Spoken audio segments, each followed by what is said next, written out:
summoned through the dimension of sound. People explore the musical world, which they believe to be true. But there is a world, unheard by some, that is filled with stories of an unknown reality, a jazz side.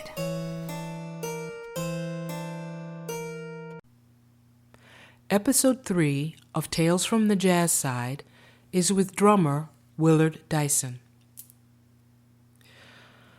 Okay, now, in staying with my 20-year anniversary mode, my guest today is a musician that I tour with while out on the road with Michael, and I consider him a hanging out buddy.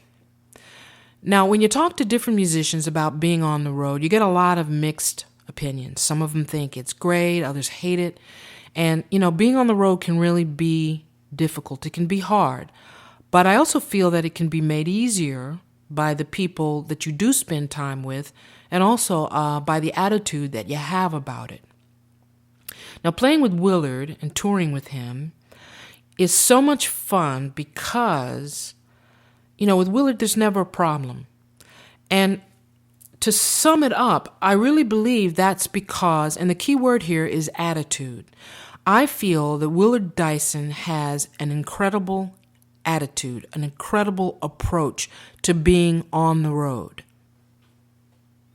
He's been described by the Wellington Journal as perfect, imaginative, sensitive, exciting and subtle, with a stunning flair for devastating funk.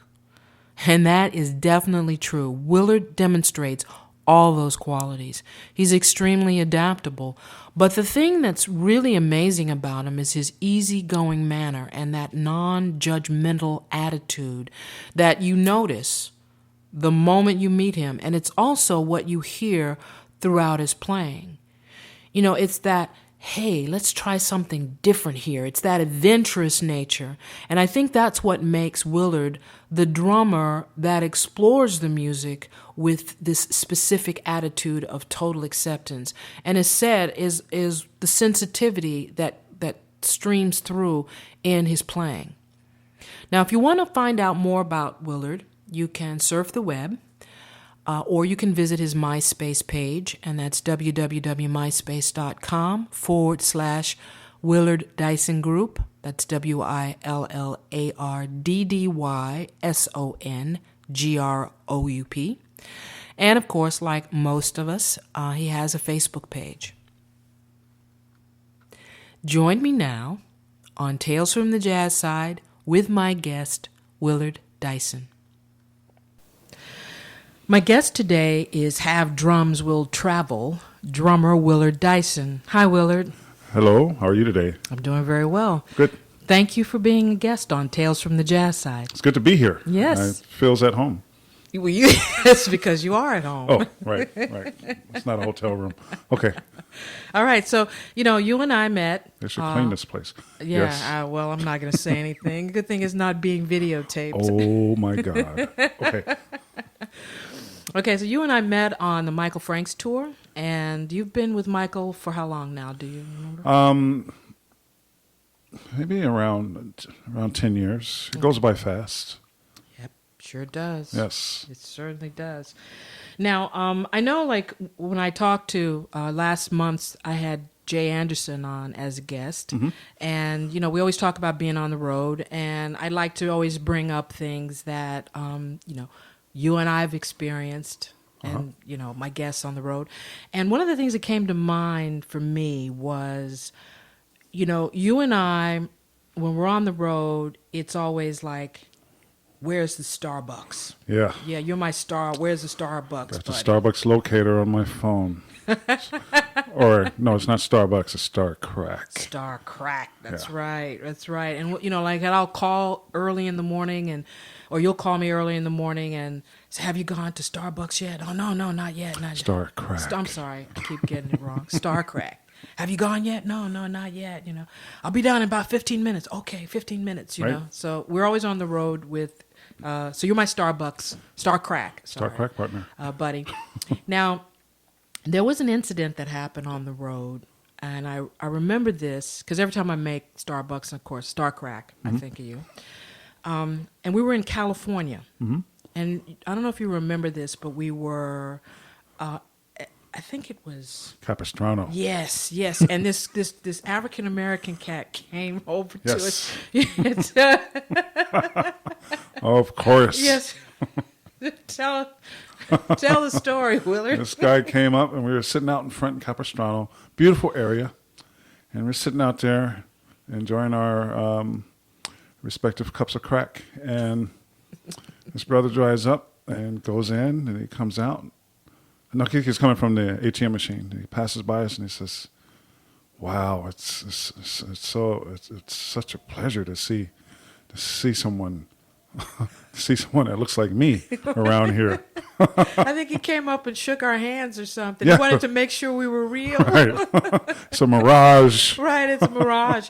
And, that was a strange experience, too, because, today, in this day and age, you would never think that you just would be grateful Right. to see. And it ties in so interesting with the road life and racism and the things that you deal with while you're on the road. And, of course, always I tie everything into fear. We know that racism and fear are partners in perpetuation. Wow, that's deep. Partners in perpetuation. Got to write that down. Okay. So anyway, in the pre-recorded section of this show, I give you all these accolades so that you don't have to sit here and be embarrassed by me, saying how incredible you are. Or what you forgot. Well, one of the things that I did mention in the earlier section is how eclectic you are as a drummer and how you play so many different types of genres of music. And one of the things, too, I also noticed is that you tend to play with a lot of singers. Now, is there a reason for that other than, a female, male thing? Many of them are just very cute. And no, I'm just kidding. It just happened that way. Something about it just happened that way. When I was in the Bay Area, my main mentor is Bill Bell, who's a great jazz pianist, and he conducted a choir at my church. I was drafted into the choir when I was in 7th grade. I wasn't asked. I was told to be at choir rehearsal. And it was just natural because I had to go with my sisters anyway. So instead of sitting in the back pews, being bored or running outside playing, now I'm singing tenor in the choir. This is 7th grade. So as I was coming up through high school and I began to play with Mr. Bell, he played and he sang. So this is how I started learning standards.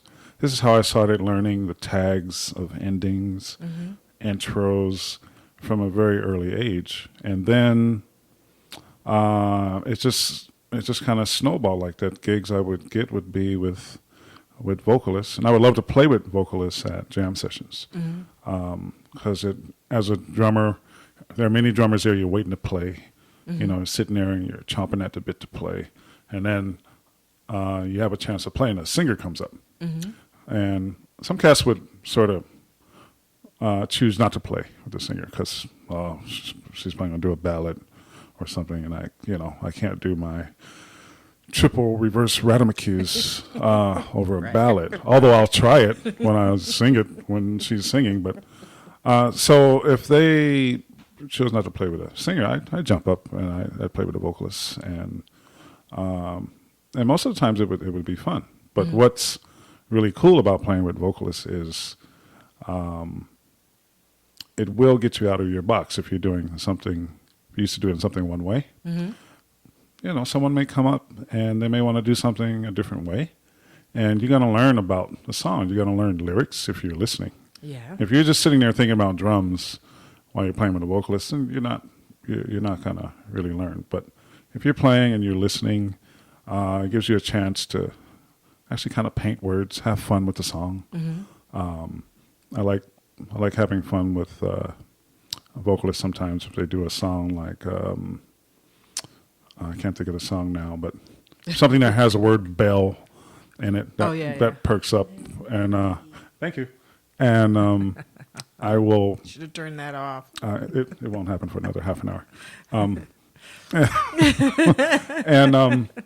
you have a chance to paint, word painting, I think they call it, and it's fun. I mean, overdone it can be goofy, but sometimes if you're in a goofy mood, you have fun.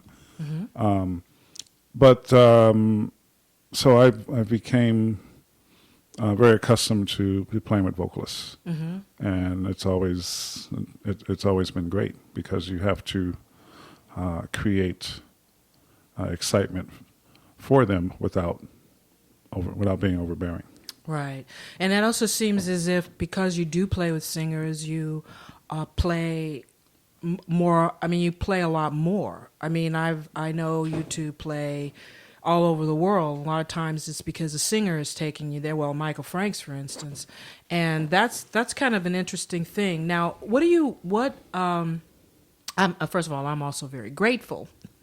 Oh, thank you. Yes, to have you want to play with me because you are a great drummer and you do listen and you do color. You color around the singer, and that's sometimes you don't get that.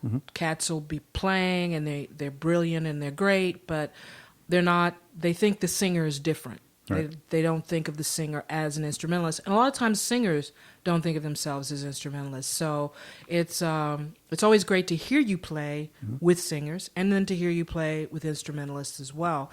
So a question I want to ask you: are you working on anything right now? Are you planning? Because you go everywhere. I mean, you are all over the place. I mean, places that like Siberia. I mean, places where you really. Am I working on anything now? Well, what I do from time to time when I play something, I'll have an idea, and I think that would be a good idea to do for a record. So I've jotted down ideas, things I would do for a CD. Some of which include like doing a song like Jeepers Creepers as a samba. Oh, okay. Or I did an arrangement of Monk's tune played twice, which I recorded, but we didn't really use it, but I have the arrangement. And for that, I sort of incorporated this vamp on Tell Me a Bedtime Story as an intro to that. And it's kind of wild, you know. It's kind of a wild arrangement, which you've heard of the joke, like, what's the last thing the drummer said before he was fired? No. What's that? Let's try one of my tunes. Oh, yeah. Because it always seems like, it's always drum heavy, or it's drum stuff is written. Drum stuff is kind of complicated. I got an arrangement. Oh my God! Okay. It's like a drummer's revenge. Yeah. But I mean, drummers write great things. Drummers, percussionists. Oh yeah, definitely. Ralph McDonald wrote "Where's the Love." Oh yeah. Oh, absolutely. Some of the great R&B singers. Marvin Gaye was a drummer. Yeah. Jeffrey Osborne. Yeah, and a lot of pianists started as drummers too. They start off playing drums and then they move to piano. Right. I mean, they are both percussive instruments. Yes. So percussion, we mean by the hammer hitting the strings. Yes. Thank you for clarifying that. Yeah. Rather than a keyboardist who plays an electronic keyboard. Right. That's right. Where the hammer doesn't hit the string. Well, maybe something hits something. Yeah, I don't know. I don't know what the inside of that is, but so now, do you plan on making a record soon, or are you just gathering material for it? Gathering material, and I think the first step would be to take this material and grab some guys and do some cheap gigs, just to play through the material, just play through the stuff, and then when it's solid, especially in my head. Grab together some funds and throw some guys in the studio and go for it. Wow. Go through all the craziness that I see everybody else going through. Right, because when you go in. Now, are you going anywhere weird like Siberia or, or nowhere really strange North as Pole? of yet, but you never know. This could all change in a week or so. You get a strange call and, Willard, I need you to go to Utah. That's pretty out. Yeah, Utah's interesting. Oh yeah. Very, very interesting. You know, you got to have a sponsor to go to a bar or something like that. I heard. Yeah, I think so. Yeah. I think so. Yeah. It's maybe a good idea for some people. But other than the Japan thing we have coming up, not nowhere that's really far. Maybe in February with guitarist Freddie Bryant has a gig in London. But who knows what happens between then? It's hard to say. Now, I wanted to always ask you what made you want to be a drummer? I think, I don't know if there's one thing, but I've always, even before I played drums, I played a little trumpet. Okay.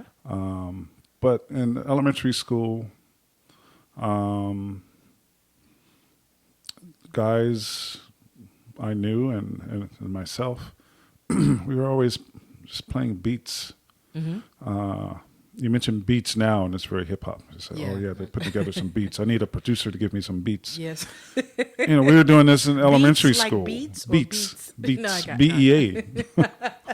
Not BEET. Sauteed beats, not sauteed beats. Right. Which may be a good label, sauteed beats. Oh yeah. But Hey. you know, hip hop world, you know, I need a producer because this guy's going to call this guy in to give us some beats.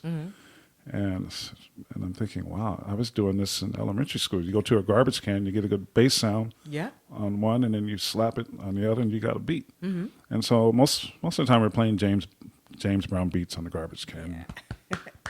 Right. I think people can play. That's a pretty basic kind of. Yeah, that was the thing then. Yeah, some James Brown. You know? Yeah. You get a whole bunch of kids playing on the garbage cans or something. Yeah. And would be rocking. Yeah. You know, and then as we got instruments, you know, it became like street beats. You had a guy on snare drum, and you had a guy on bass drum. You play these beats between that, and then on through high school, playing, putting a groove behind the cheerleader squad. They loved that. Oh, okay. They're going, we got it. Yeah, we got it. Yeah, Right. we got it. And you put a beat behind that, and cheerleaders loved you. Oh, hello. They loved you. That was the beginning. It was the beginning. It's there's magic in this music. Right. There is magic in the music, right? Now, did you use music to I know, like for me, growing up, music was a way of escaping or from the realities, the harsh realities around me of racism.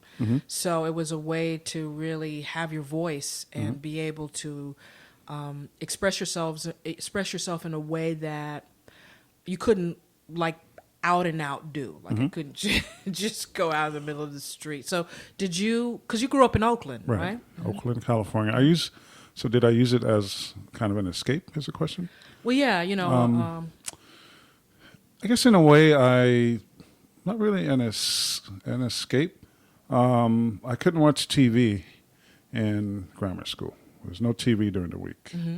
Either do your homework. If you finish your homework, do tomorrow's homework. My mom always said. Right. It's like, damn, that's finished. Well, do tomorrow's. Read ahead. Right. Or just read. And I wasn't really into novels or stories. I was read in encyclopedias. Oh, wow. It was just interesting to me to come home and pop up and grab an encyclopedia, which my mom got from the families that she worked for. Okay. They would toss out their old encyclopedias, and she would take them, and she'd bring them home. And I just pop it open and read it, and with a peanut butter sandwich in lieu of watching television. Yeah. But I couldn't even sneak and watch it because, you know, she could come home and she could touch the television. Tell if you'd been watching. If it's warm, open a Cannibal Pass. Ooh, Lord. But or play. Yeah. Or play. So I had drums in my basement, and so I did play a lot and practice a lot. And as I got more into studying music, I did that a lot. So through grammar school, I did that. I stayed focused on drums, and the school I went to was predominantly black, all black. But as far as racism element, having darker skin, Okay. and the perception lighter skin being more acceptable, I was teased a lot for being the dark one. By your own By peers. my own Yeah, peers yeah, in that's elementary interesting. school, Yeah. because what we were presented with in the media was everything was, I liked the Brady Bunch. I Right. thought that's a great, Right. wow, Right, right. what a great life. Yeah, yeah. And so I was teased a bit in elementary school, which I actually appreciate because I feel that it gave me a thick skin. Oh, yeah. And I noticed that people who were maybe pampered or not teased, but did the teasing, if the roles were reversed, they couldn't take it. Right. I can right. take it. I can let it bounce off of me Yeah. because I'm used to it. It toughened me up. Right, right. And then on through junior high school, it kind of turned because some of the girls I knew, they sort of admired me for what I was doing, Yeah. playing drums. Yeah. I remember being invited to that first party in junior high school. And going to the party, and before I went to the party, asking my big sister to show me a little bit how to slow dance, because I wanted to slow dance and Right. just show me how to slow dance, and it was perfect timing because the last song of the night, the party host was a young lady, Eunice. It was at her house. It was the last song of the evening. And I gathered up my courage and I asked Eunice to dance. Oh. It's my first slow dance. Really? Yes. Now, did you have a crush on Eunice, or was she just... Everyone had it. Eunice was the most slamming girl in junior high school. Yeah. Just like, Eunice. Right? So, and she was very, very nice. And the moment was right. It was like everything was in a line. She was doing something. She wasn't alone. There wasn't many people there. No one was around her. And a guy said, and popped on my shoulder and said, "It's now or never. Wow. Do it." Do you remember the song? The song was Gene Carn on Norman. Is it Norman Williams? Norman, you are my starship. Who did that? Yeah. Norman Connors. Yes, Connors. Yep. So on that record, he did a version of "Bet You by Golly Wow" Wow. with, I think it was Gene Carn or Phyllis Hyman singing. I forget. Nice arrangement. So Yeah. it was that tune, "Bet You by Golly Wow." And were you okay? Did you mess up? Were you like smooth? What do you mean mess up? Well, I mean, it's because your sister taught you some of the slow dance moves, and so here I was very. you were I was, together. It was all there, I was very right in the pocket. Everything was great, and everything was under control. Although there were a pair of breasts kind of resting on me, which I hadn't experienced before. Right, exactly. Other That's than what the hug from give me some sugar, honey. right. This was a little bit different. Right, and then there's that weird sweat that occurs. Yeah, it It's was just this everything odd was cool. warmth and, We talked. while you were dancing. While we right? talked, Yes. we talked, and then it was magical when I think about it. It was Yeah. kind of magical. And then it was time for me to go home, and her father gave me a ride home. Wow. Yeah, What a great story. it was wonderful. Yeah. Okay. Well, now, since we're on the stories and we've been talking a little bit about fear and racism and fear and fear of asking the girl to dance. And, Yes, my fear was alleviated. yes, and breaking through no matter what. That's Yes. kind of what this is all about. The show's about, recognizing something that you're afraid to do, to take a next step, to step outside the box, as you had mentioned before, as a drummer, and to act on those things so that you can clear your way to move toward your goals. And now we're going to go into the basement, as I call it. Are you ready to go into the basement with me? Yes, it's a flashlight. Oh, for some reason, the light's not working, and the flashlight, they go down there anyway. Well, open the door, okay. That's right.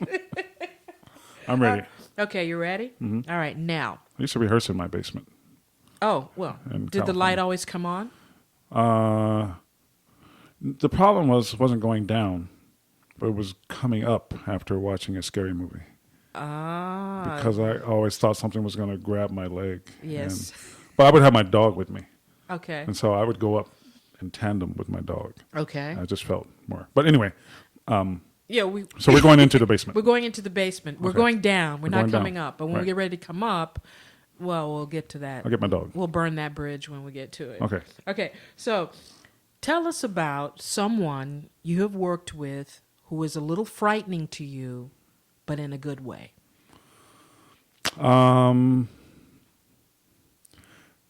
I've never worked with this person, but I sat in with him.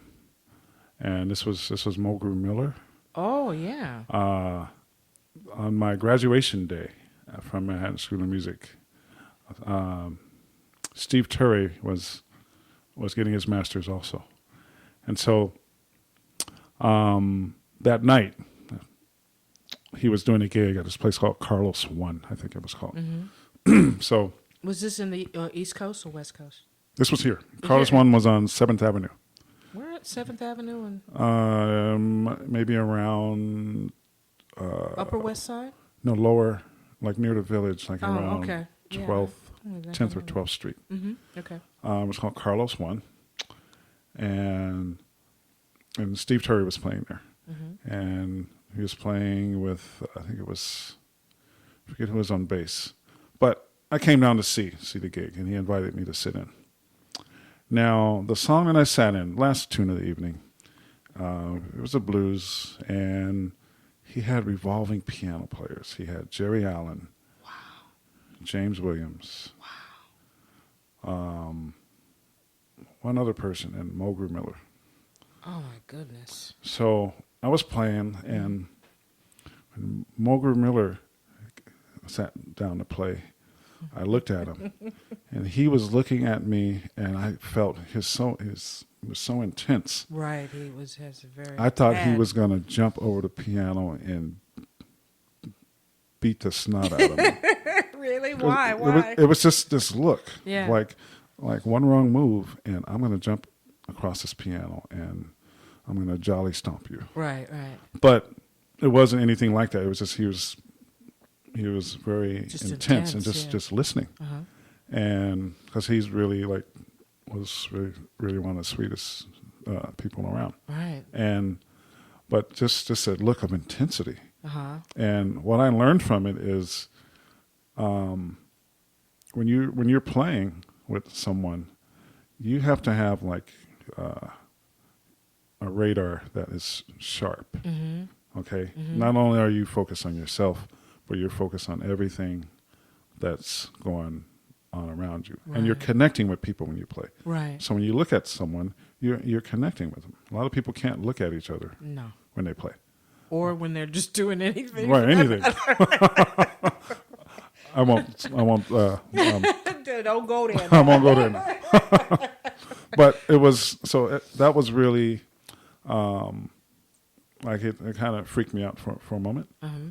But it was a great lesson learned from that. Is just being in the moment and being aware of everyone you're making music with, Uh-huh. intently listening to what they do, instead of just coming there with a pre-planned speech. Yeah. What I'm going to do this no matter what. Yeah. Okay, no matter what you're doing, I'm just going to play my stuff, Right. and that's just going to be it. Yeah. So that was a great experience. Other than that, another experience where I was really scared, or that generated some fear. I once, when working with Dakota Staten, first time I worked with her, Mm-hmm. I remember she was a very vibrant singer, Yes. very vibrant person, Yes. and I remember the first time I met her, and I was kind of shy, nervous, and she's been around the world many times. And, Yeah. so much. About how old were you at the time? I was maybe late 20s. You were young. And we worked at Sylvia's. That was the first gig I played with her. Oh, yeah. And I came in, and I was setting up, and I saw her, and she comes in, and And I said, "Oh wow, this Dakota State. Okay, I'm sort of anxious in a way." Yeah. So the first thing she says to me is, she says, "Dyson, don't worry about playing too loud because I got the mic." I said, "Okay, yes, Miss Dayton." What a great line. Yeah, and sometimes she could be unpredictable. Yeah. She had a cool arrangement of Love for Sale where she did the first A rubato, Uh-huh. the first two A's rubato. Love for Sale. Yeah, and then the bridge, it just went directly to very fast up tempo, Right. but there was no count off. Oh, You just okay. have to watch her hand drop. That's it. Once her hand dropped, Uh-huh. it's a turnaround into the bridge. Right. Was it double of? Did she have a pulse in the intro that No, the rubato that section kind was of just gave free. you? Oh, it was totally free. It It was didn't just have a total pulse rebuttal. that gave you any indication. No indication. Oh wow. I got love for sale. Okay. That's one, and that's up tempo, and that's when you have to. I was playing with some great guys. It was Ray Gallen and Tony Shear, Okay. and you just right into the tempo. Bang. That's it. And sale is like it's 2 bars before the bridge, Wow. and it became fun after a while because you're just now kind of you- looking. yeah, you know it, and yeah. it's just right there. So she was a lot of fun to play with, and her being kind of unpredictable sometimes made it fun, which is a great lesson to it's a great experience to be in unpredictable,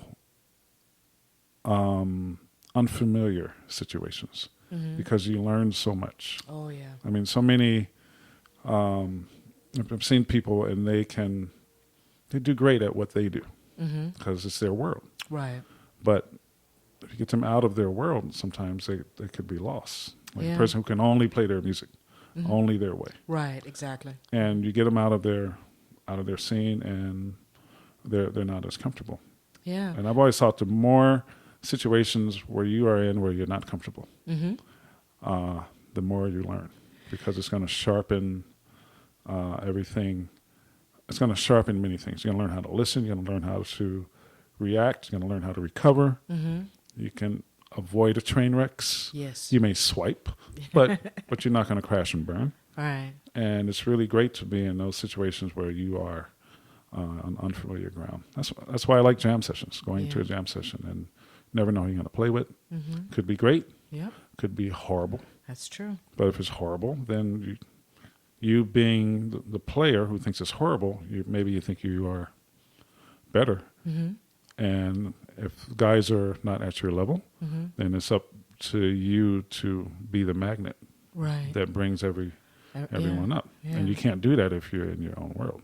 That's true. You know, in last month's interview with Jay Anderson, he talked, Jay Anderson is the Mr. Prepared. I mean, he is seriously prepared for everything. He really does his homework. And, I learned from that last interview about why you do prepare, because it gives you more freedom to be able to deal with, as you say, anything that could possibly happen. Right. So Right. you can step into an improvisational situation and really feel a type of security in it because you kind of done your homework, so to speak. right. So that's really interesting.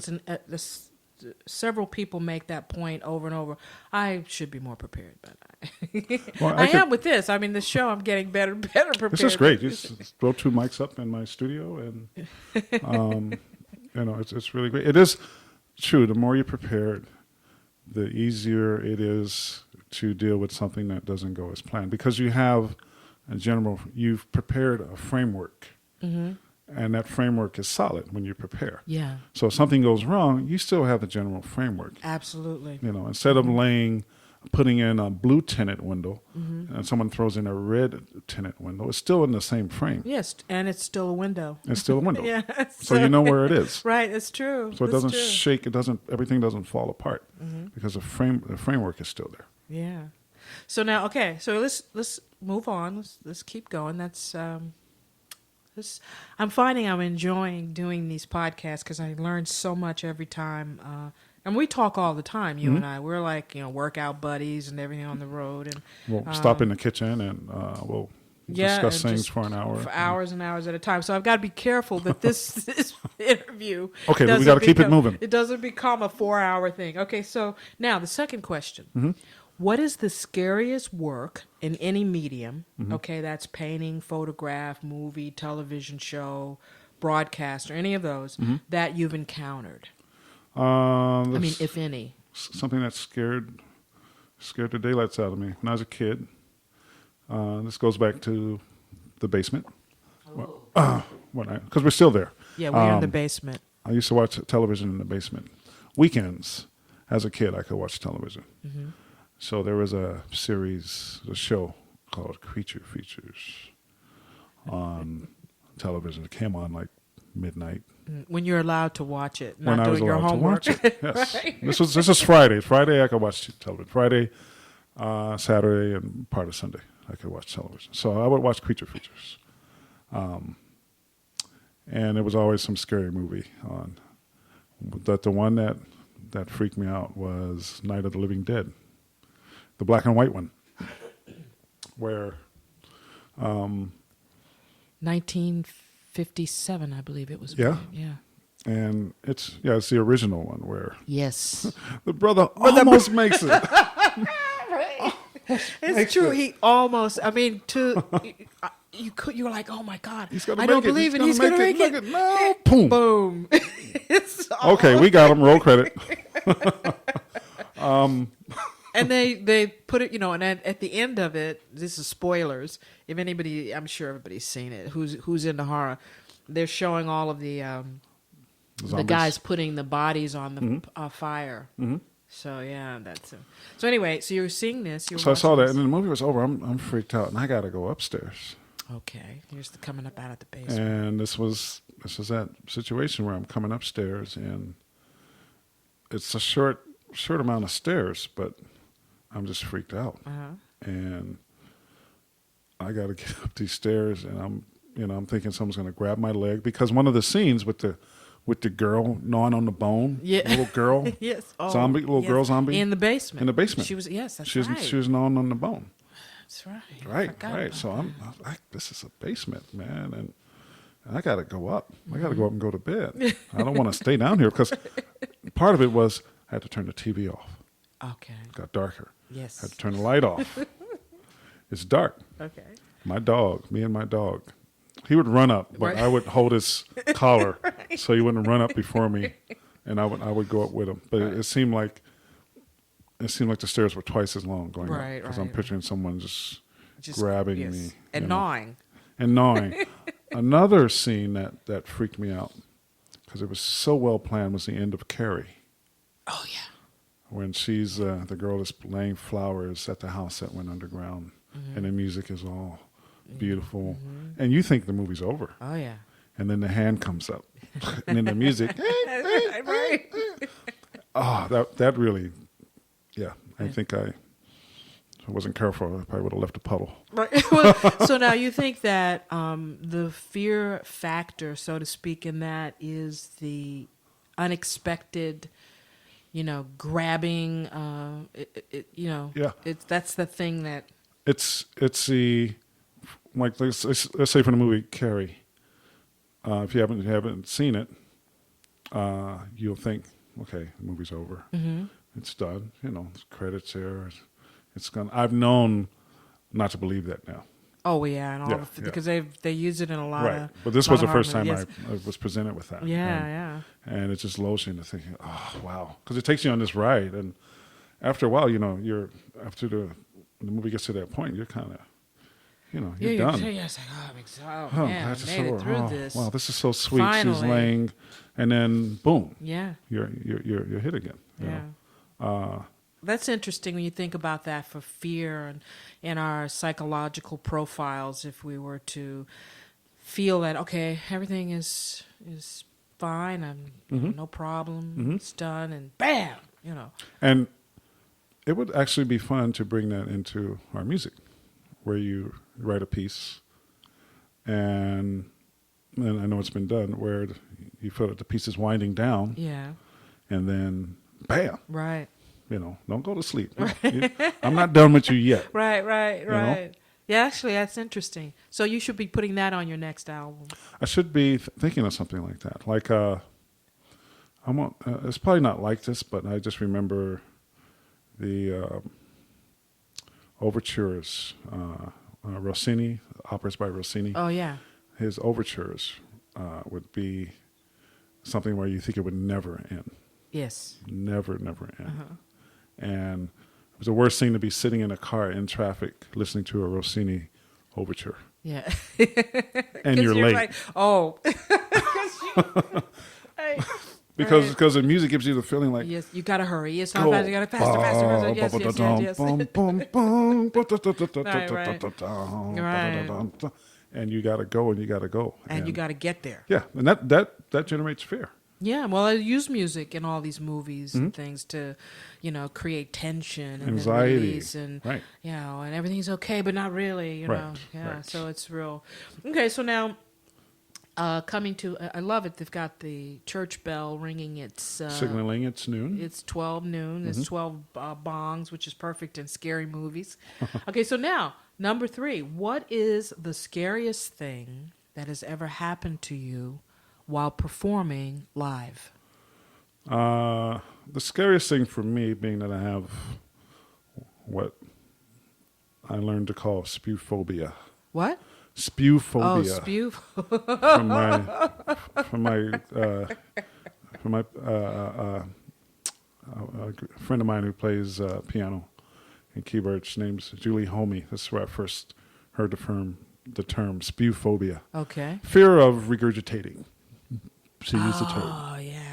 The fear of regurgitating. And I remember being on stage with Michael, Okay. and we were in Las Vegas, and I'd come off of a situation where I had a nervous stomach. A couple of weeks before, I ate just some really bad things all in one night. Some Japanese food, some spicy salad, and then on to the 2.5 pomegranate martinis, 1 apple martini, and then going to my girlfriend at the time's house, having a beer and some buffalo wings. Oh.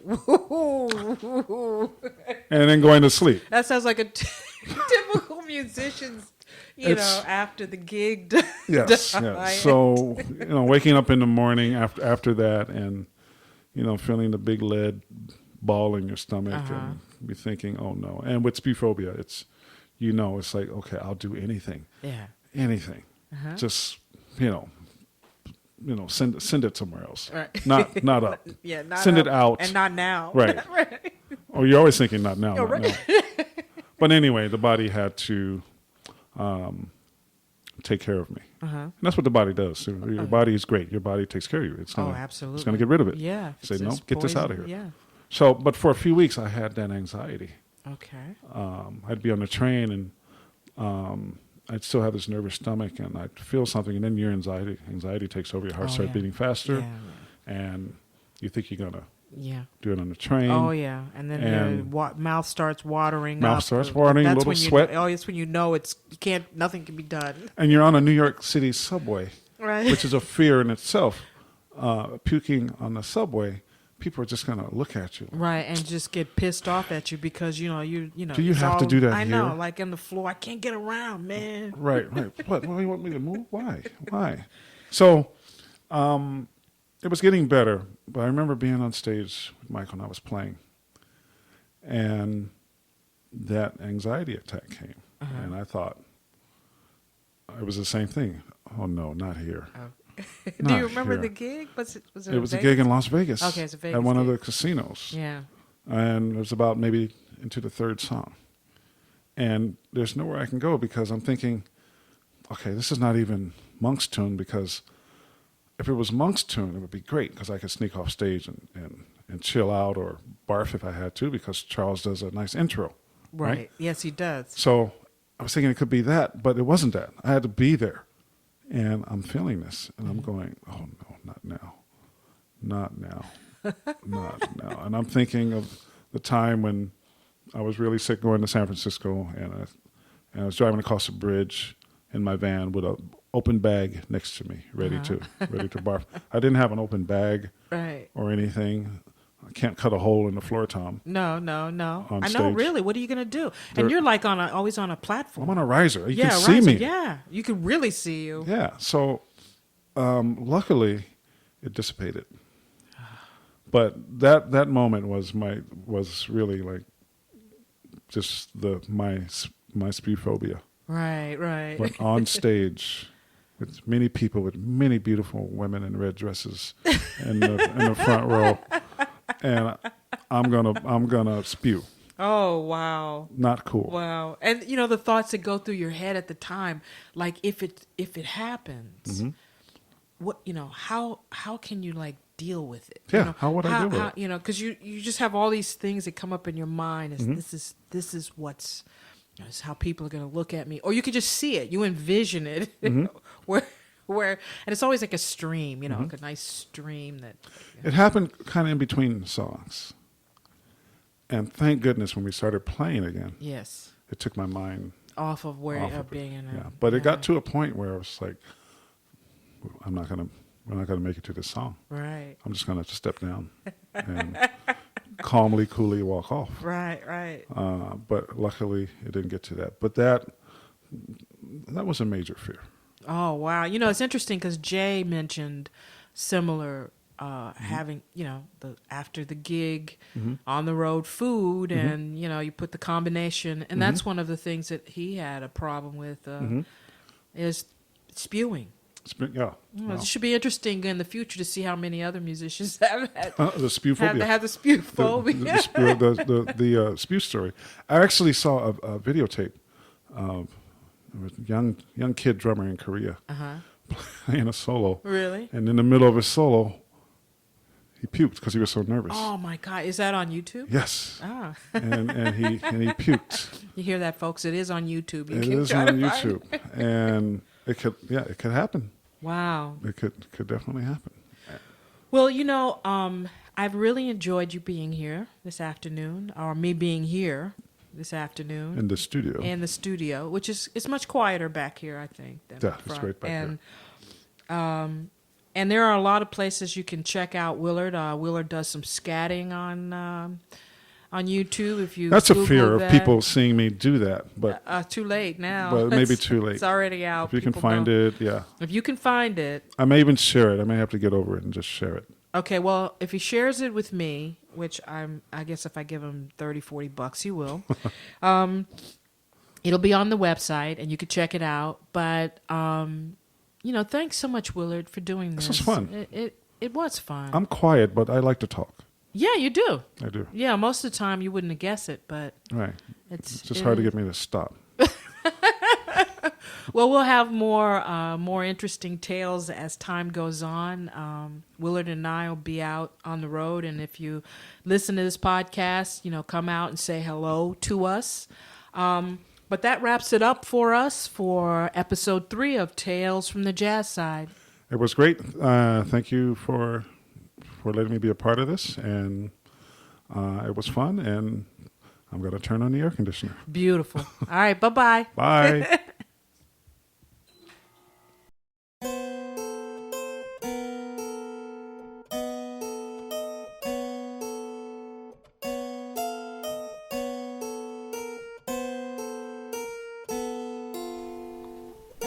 The jazz side is always there, waiting for us to enter and waiting to enter us. So, until next time, unplug your ear holes, for you never know what worlds may be waiting for you.